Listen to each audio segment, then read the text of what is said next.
दर्शकों को स्वागत है आपका विधि संचर न्यूज में। मैं हूं कृष्णकांत से घरी। अब देखते हैं दिन भर की खास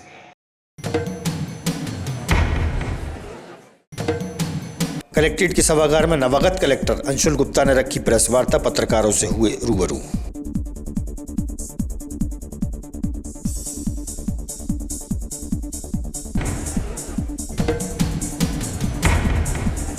स्वामी विवेकानंद चौराहे पर कांग्रेस पार्टी द्वारा किया गया धरना प्रदर्शन। नेशनल हेराल्ड केस में कांग्रेस के नेताओं के नाम आने से किया विरोध।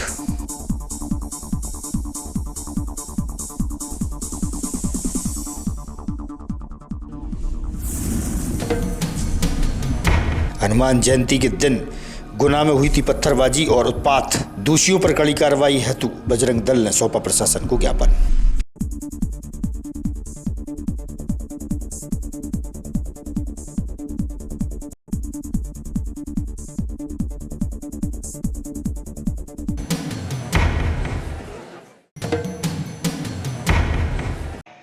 अब खबर विस्तार से। नवागत कलेक्टर अंशुल गुप्ता द्वारा कलेक्ट्रेट के बेतवा के सभागार में पत्रकार वार्ता आयोजित की गई।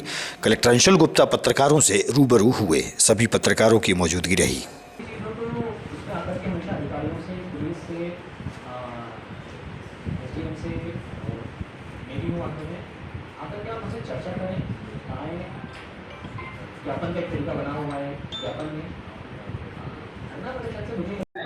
सर, आज की जो बैठक थी क्या उद्देश्य है? आज की बैठक मूल रूप से परिचय बैठक थी। विदिशा जिला के जो मीडिया के बंधु हैं, सभी पत्रकार साथी बंधु हैं, इन सबसे एक इंट्रोडक्शन के रूप में चर्चा थी और आगे के समय में कैसे संवाद स्थापित रखा जाए और पत्रकार बंधुओं के माध्यम से जिले की समस्याएं, जिले में अच्छी चीज़ों की जानकारी मिले और शासन जो है इनका सहयोग प्राप्त करके जिले के विकास में कार्य करे, ये उद्देश्य है। सर, आपके द्वारा पत्रकार से साइकिल से 4 पहिए का सफर आपने तय किया, उसकी जो बीच की जो कमियां हैं या खामियां हैं, जो सिद्धि है, उसके लिए क्या कहेंगे? तो अपना काम सब व्यक्ति करता रहे, है ना, तो धीरे धीरे चीजें हल हो जाती है। सर, जो जन सुनवाई में कल आवेदन है, सरपंच द्वारा शिकायत की गई है, मृत्यु व्यक्ति की जगह पर भाभी सहायिका के पद पर काम कर रही है लड़के जी, तो जांच के लिए दिया है। 27 अप्रैल को स्थानीय बाल विहार में ब्रज रसिक सेवा समिति द्वारा संत समागम का आयोजन होगा। प्रसिद्ध भगवताचार्य अभिषेक कृष्ण शास्त्री को आमंत्रण सौंपा गया। तैयारियों को लेकर समिति के पदाधिकारियों ने दी जानकारी। यहाँ पर किस तरीके का आमंत्रण कार्ड दिए गए? आज हम हरि वृद्ध आश्रम पहुँचे हैं। यहाँ पर हमारी संस्था द्वारा ब्रज रसिक मंडल द्वारा एक भव्य आयोजन भजन संध्या का और रसिक जी के भजन का आयोजन कर रहे हैं। उसी में आज हमारे यहाँ वृद्ध आश्रम में श्री अभिषेक जी महाराज जहाँ पधारे थे, जिन्हें आज हम निमंत्रण देने यहाँ इस आश्रम में आए। कौन कौन पधारे थे आवेदन? हमारे साथ हमारे अध्यक्ष श्री राजेश जी राजमणि जी और अन्य सभी समिति के सदस्यगण और संयोजकगण सभी पधारे। बासुदा निवासी फूलबाई रेकवार आज जिला मुख्यालय पहुंची, जहां उन्होंने अपनी बात मीडिया के समक्ष रखी।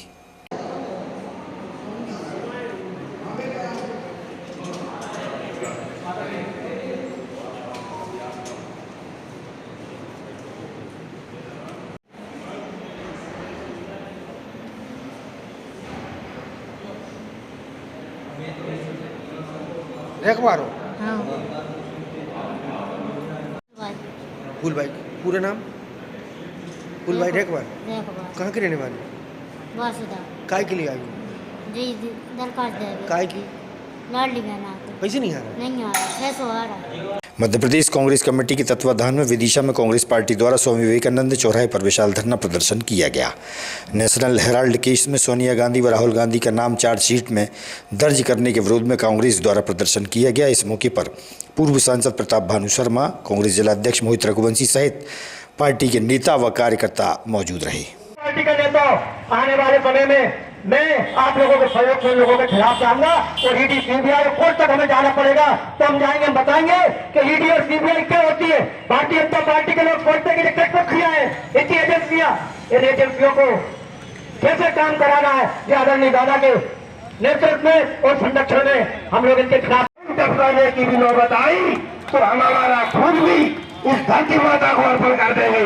पहले भी हमारे साथियों ने हजारों लाखों की तादाद में अपनी जान गंवाकर इस देश को आजाद। देखिए, वो केस कांग्रेस की सरकार के टाइम से नहीं चल रहा, केस चलने योग्य नहीं है, क्योंकि जो एसोसिएटेड जनरल है ना तो उसके शेयर होल्डर ने वो केस लगाया है, न किसी आम आदमी ने लगाया है, राजनीतिक द्वेष भावना से लगाया हुआ ये केस है। बीजेपी वाले तो हर चीज को, झूठ को भी सच साबित करने को कहेंगे, दिन में 100 बार नहीं 1000 बार तो ये झूठ बोलते हैं। भरोसा ही है। डीजल पेट्रोल में फिर आपने भाव बढ़ा दिए, अंतर्राष्ट्रीय बाजार में $30 डीजल का काम, कच्चे तेल का भाव कम हुआ है, आपने इसके बावजूद भी अभी 2-2 रुपए बढ़ा दिए। 50-60 रुपए प्रति लीटर होना चाहिए था। ये फर्जी केस बंद किया जाए और द्वेष, राजनीतिक द्वेष भावना से कांग्रेस के कार्यकर्ताओं को, कांग्रेस के नेतृत्व को और राष्ट्रीय नेतृत्व को दबाने का प्रयास किया जा रहा है, इसको कांग्रेस कार्यकर्ता सहन नहीं करेंगे। ये बाज आए, ईडी का यही काम बचा है, राजनीतिक प्रतिशोध की भावना से काम करे। ईडी का जो कॉन्स्टिट्यूशन हुआ था, उसका जो निर्माण किया गया था, वो इस वजह से कि जो गैर कानूनी काम कर रहे हैं या जो स्मगलिंग कर रहे हैं, जो बाहर का पैसा लाकर यहाँ पर संपत्ति अर्जित कर रहे हैं, उनके खिलाफ काम किया जाए। ये तो 90% ईडी के केस राजनीतिक नेताओं के खिलाफ इन्होंने 3 साल 5 साल में किए। हम इसकी भत्स न करते हैं, इस तरह की कार्रवाई बंद हो। यदि ये बाज नहीं आए, हम लोग जाके गांव में चौपाल करेंगे, पद यात्राएं करेंगे और इनके खिलाफ कार्रवाई करेंगे। बीजेपी का कहना है कि आज क्या कार्यक्रम है यहाँ पर? अखिल भारतीय कांग्रेस कमेटी के निर्देश पर मध्य प्रदेश कांग्रेस कमेटी के ऊर्जावान अध्यक्ष जीतू पटवारी जी के द्वारा हम लोगों को इमीडिएटली, जिस तरीके से भारतीय जनता पार्टी के दबाव में ईडी ने कल हमारी नेता न्याय की मूर्ति, जिसको त्याग की मूर्ति कहेंगे, जिसने प्रधानमंत्री जैसे पद को 1 सेकंड में ठुकरा दिया था, उस पे और उनके नेता प्रतिपक्ष राहुल गांधी जी पर और कांग्रेस के अन्य वरिष्ठ नेताओं पर ईडी के द्वारा चार्जशीट दाखिल की गई है। उसके विरोध में पूरे संपूर्ण देश के अंदर आज धरना प्रदर्शन दिए जा रहे हैं। उसी तारतम्य में आज जिला कांग्रेस कमेटी द्वारा विदिशा में भी धरना प्रदर्शन दिया गया है। हम मोदी जी से पूछना चाहते हैं कि वो कहाँ गए, नीरव मोदी कहाँ गए, माल्या जी, उन लोगों को लाकर उनके खिलाफ में जो 56 इंच का सीना तान के कहते थे, वो 56 इंच का सीना कहाँ है? अगर ईडी में 1% ईडी में अगर मानवता है तो हेराल्ड केस में अगर 1% भी दोषी पाए जाएंगे तो हम उनकी गुलामी कर देंगे। ये सिर्फ राजनीतिक प्रतिद्वंदिता के कारण, राहुल गांधी जी की लोकप्रियता के कारण, जिस तरीके से गुजरात में जाकर राहुल गांधी जी ने कांग्रेस पार्टी के नेताओं ने, कार्यकर्ताओं ने भारतीय जनता पार्टी को ललकारा है, नींद हराम हुई है, उसके खिलाफ में इन्होंने ये ईडी दाखिल की है। हम इसकी भर्त्सना करते हैं, महामहिम राष्ट्रपति जी से अनुरोध करते हैं ईडी पे शिकंजा लगाएं और हम लोकतंत्र की हत्या ना होने दें। हम अतिशीघ्र लोकतंत्र और संविधान की हत्या करने वालों के खिलाफ में कांग्रेस पार्टी का कार्यकर्ता गांव-गांव, गली-गली, मोहल्ला-मोहल्ला, घर-घर जाएगा और कांग्रेस का अलग जगाएगा। जय हिंद, जय राहुल गांधी, जय कांग्रेस, जय भीम, जय बाप। प्रसिद्ध भगवताचार्य अभिषेक कृष्ण शास्त्री विदिशा के श्री हरिवृद्धाश्रम पहुंचे। आश्रम के सुमन कक्ष में स्थापित नवीन मंदिर श्री राधा कृष्ण के दर्शन किए। वहीं उन्होंने कहा कि आश्रम में ठाकुर जी की स्थापना होना यहाँ की सेवा का प्रतिफल है। बुजुर्गों की सेवा हमारी सनातन संस्कृति है, जिसका पालन हर भारतीय को करना चाहिए। आश्रम संचालक वेद प्रकाश शर्मा की ओर से गुरुजी को स्मृति चिन्ह भेंट किया गया। समिति सदस्य की मौजूदगी रही। इस हरि वृद्धाश्रम के पावन संकल्प को जो प्राणपन से निरंतर करने के लिए लगे हुए हैं, यथा नामा तथा गुणः, श्री वेद प्रकाश जी।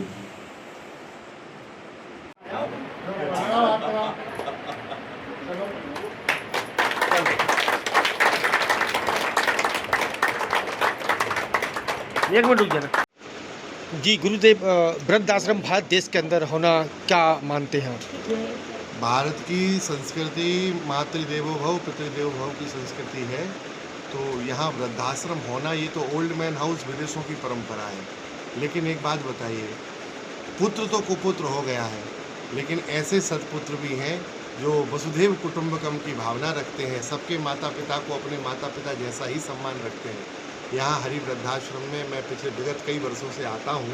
श्री वेद प्रकाश जी के द्वारा इतना पुनीत कार्य हो रहा है, तो इनके हृदय के औदार्य को मैं प्रणाम करता हूँ और ऐसी सभी भावनाओं को प्रणाम करता हूँ जो सेवा के पथ का अनुगमन कर रहे हैं। अपने बीच में कौन पधारे हैं और किस तरीके का अपने लिए आशीर्वाद प्राप्त हुआ? आज प्रसिद्ध भगवताचार्य पूज्य गुरुदेव अभिषेक कृष्ण शास्त्री वृद्धाश्रम पधारे और उन्होंने आशीर्वचन दिए और उनने भगवत गीता का यहाँ पर बुजुर्गों को ज्ञान प्रदान किया।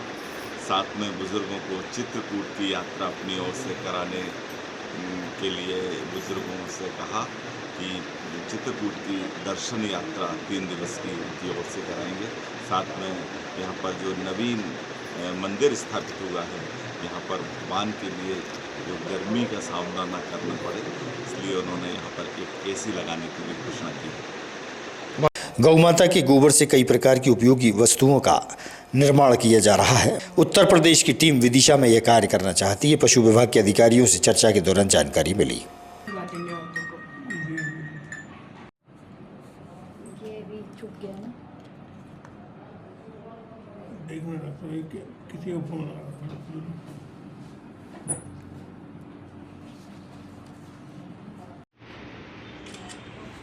ठीक है।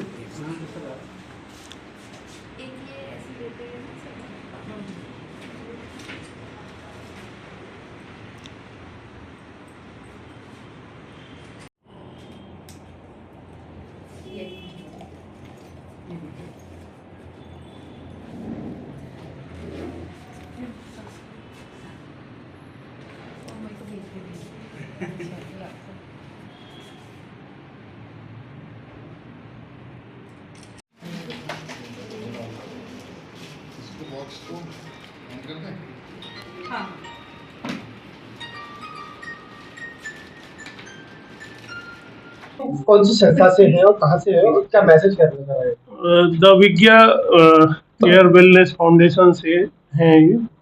इन्होंने गो में शिल्प बनाने का बहुत अच्छा अभियान चढ़ा हुआ है।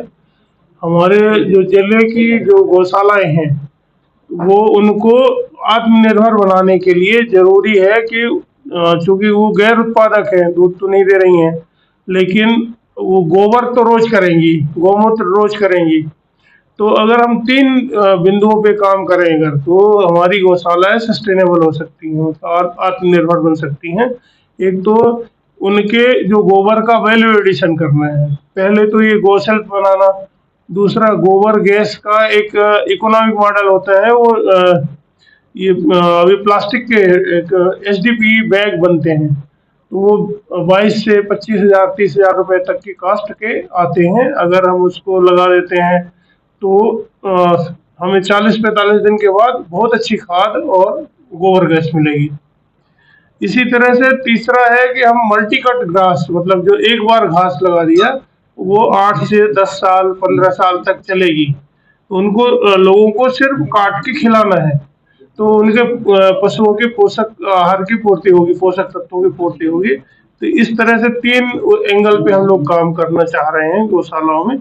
तो अभी मैडम की मदद से हम जो हमारे जिले में SRLM के जो महिला स्व सहायता समूह चल रहे हैं, तो हम ऐसा प्लान कर रहे हैं कि उन महिला स्व सहायता समूहों को कैसे प्रशिक्षित करके गौशालाओं से जोड़ा जाए, तो महिलाएं भी आत्मनिर्भर होगी, उनका आर्थिक सशक्तिकरण होगा और हमारी गौशालाएं भी आत्मनिर्भर होगी। अपना इंट्रोडक्शन है। मैं Dyuti Jain, the Vigya care wellness foundation से। हमारी जी ये जो आप गोकास्ट के माध्यम से आप किस तरीके का जो उत्पाद कर रहे हैं किस तरीके से हमारी जो फाउंडेशन है वो गौशालाओं को आत्मनिर्भर बनाने का काम कर रही है। तो उसमें हम गोबर से कई सारे तरीके के प्रोडक्ट्स बनाना सिखाते हैं, जिसमें कि पूजा आइटम है, दिए और अगरबत्तियाँ, धूप बत्तियाँ, हवन कप। उसके अलावा डेकोरेटिव आइटम जैसे कि वॉल हैंगिंग और घड़ियाँ, ये सब तरीके की चीज़ें। इसके अलावा हम गोबर से गौकास्ट बनाना सिखाते हैं लोगों को। गौकास्ट का तो आपको पता ही है कि हम होलिका दहन तो इस्तेमाल कर ही सकते हैं, उसके अलावा हम जितने भी क्रिमेशन ग्राउंड्स हैं वहाँ पर इसको यूज़ करें। ये तो हमारे वेदों में भी वर्णन है कि जब स्वर्गवास होता है तो उसमें गोबर का इस्तेमाल तो ज़रूर होता है। तो उसके लिए गौकास्ट हम लोगों को बनाना सिखाते हैं। तो ये गौशाला में बहुत बढ़िया काम चल रहा है इस टाइम कहाँ पर है आपकी गौशाला? हमारी जो गौशाला है वो एक्चुअली यूपी में है, बरेली डिस्ट्रिक्ट में। क्या किस नाम से संचालित? सृष्टि मंगलम गौआश्रय के नाम से है और हमारी फाउंडेशन का नाम है दिव्या केयर वेलनेस फाउंडेशन। तो इसी कार्य को हम अब यहाँ विदिशा जिले में एक्सपैंड करना चाहते हैं। हम गौशालाओं के साथ, सेल्फ हेल्प ग्रुप के साथ ये काम करना चाहते हैं, उनको ये सब चीज़ें बनाना सिखाना चाहते हैं। तो इसके लिए हमें सर का साथ चाहिए, पशुपालन विभाग का साथ चाहिए कि हम इस कार्य को। गुना में हनुमान जयंती के दिन उपद्रवियों द्वारा उत्पात मचाया गया था। पत्थरबाजी की घटना हुई थी। बजरंग दल व विश्व हिंदू परिषद द्वारा दोषियों पर कड़ी कार्रवाई की मांग हेतु जिला प्रशासन को ज्ञापन सौंपा गया।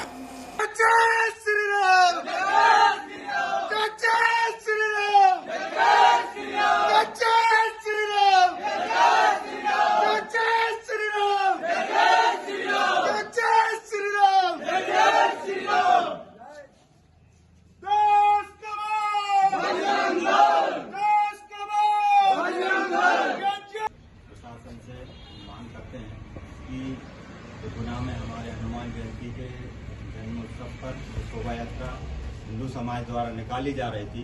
उस शोभा यात्रा में वहाँ की मस्जिद के धर्मियों द्वारा मस्जिद और मस्जिद के आसपास जो लोग उपस्थित थे, पूर्व से योजना करके वहाँ एकत्रित थे।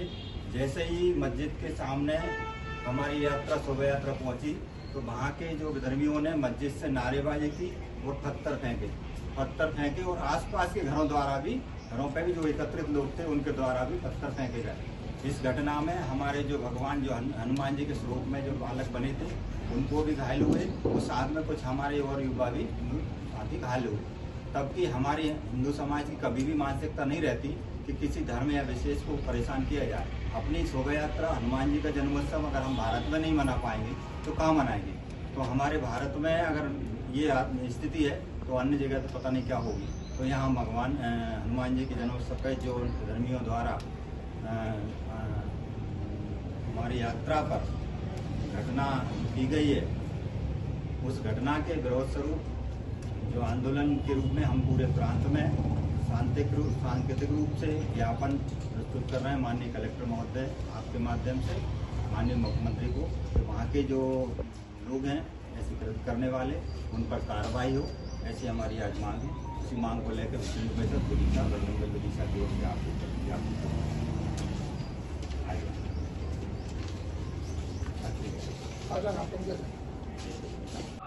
आपने परिचय देते हुए आज किस संबंध में ज्ञापन सौंपा गया? मलखान सिंह ठाकुर, प्रांत सह मंत्री विश्व हिंदू परिषद बजरंग मध्य भारत प्रांत। आज किस संबंध में ज्ञापन सौंपा गया?